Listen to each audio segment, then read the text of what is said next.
नमस्कार दोस्तों। 2024 के लोकसभा चुनाव में बीजेपी की सीटें कम हुई।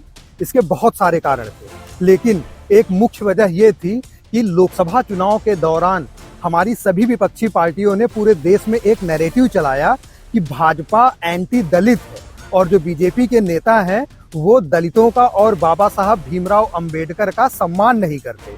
और ये सभी विपक्षी पार्टियां इस नैरेटिव को सफल बनाने में कामयाब भी रही। यही वजह थी कि बीजेपी की सीटें 303 से घटकर 240 हो गई। लेकिन जो विपक्षी पार्टियों ने ये नैरेटिव चलाया कि बीजेपी एंटी दलित है, इस नैरेटिव में सच्चाई कितनी है, आइए जरा फैक्ट्स के ऊपर बात करते हैं। Justice B R. गवई हमारे अगले मुख्य न्यायाधीश होंगे। 13 मई को हमारे मौजूदा सीजेआई श्री संजीव खन्ना रिटायर होंगे और 14 मई को बी.आर. गवई भारत के 52वें सीजेआई होने की शपथ लेंगे।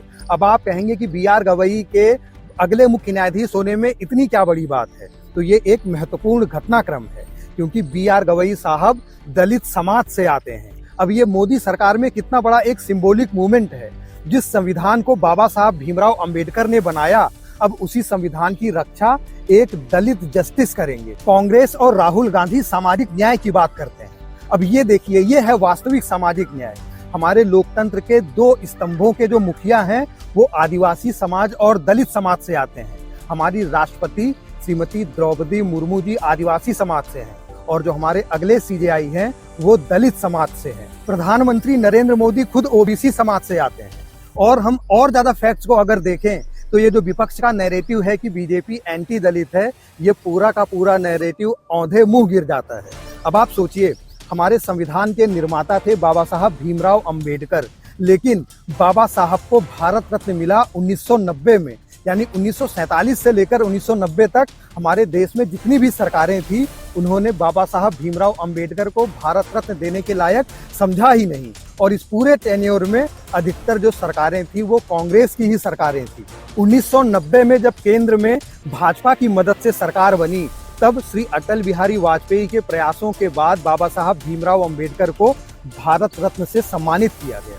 उसके बाद जब 2014 में केंद्र में भाजपा की सरकार बनी और नरेंद्र मोदी भारत के प्रधानमंत्री बने, उस समय 2014 में बाबा साहब भीमराव अंबेडकर के जन्म दिवस को यानी 14 अप्रैल को राष्ट्रीय समरसता दिवस घोषित किया गया।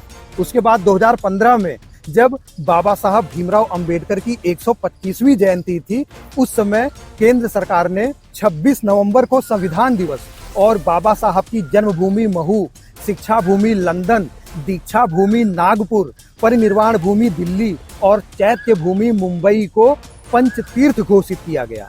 बाबा साहब भीमराव अंबेडकर को सम्मान देने के लिए 2015 में मोदी सरकार ने 10 रुपए के और 125 रुपए के सिक्के निकाले। बाबा साहब को सम्मान देने के लिए डिजिटल क्रांति का जो सबसे बड़ा प्रतीक है यूपीआई पेमेंट, उसके ऐप को नाम दिया गया भीम ऐप। यही नहीं, बाबा साहब भीमराव अंबेडकर ने दिल्ली के अपने जिस घर में 26 अलीपुर रोड स्थित जिस घर में अपने देह का त्याग किया था, उस घर को राष्ट्रीय स्मारक घोषित किया गया। और यही नहीं, नरेंद्र मोदी सरकार ने दिल्ली के जनपथ मार्ग पर अंबेडकर इंटरनेशनल सेंटर भी बनाया। अब आप इन फैक्ट्स को जरा एनालाइज कीजिए और सोचिए कि क्या बीजेपी एंटी दलित है या विपक्षी पार्टियां अपना ये एक फेक नैरेटिव चलाती हैं और बीजेपी के ऊपर गलत आरोप लगाती हैं एंटी दलित होने का, और इसका फायदा भी विपक्षी पार्टियों को मिल जाता है। कमेंट करके हमें जरूर बताइएगा। मिलते हैं अगले वीडियो में, तब तक के लिए नमस्कार।